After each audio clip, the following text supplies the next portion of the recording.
How to redeem Amazon gift card. Hey everyone, welcome back to the channel. In this video we're going to learn how we can redeem our Amazon gift card, so make sure to watch the video till the end.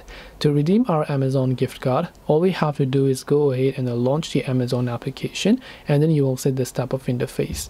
Just tap on the account icon that you can find over here. Then once you tap on the account icon, go to the option called your account from the very top. Then once you go to your account option from there, you will see this type of information where under payments you'll find manage gift card balance. So tap on manage gift card balance. Then all you have to do is tap on redeem another gift card and then just tap on it. Once you tap on redeem another gift card, you can simply choose to scan your claim code by simply placing it at the back of your camera, which is that particular QR code, or you can just simply make sure to enter the code manually, then tap on apply to your balance to apply them.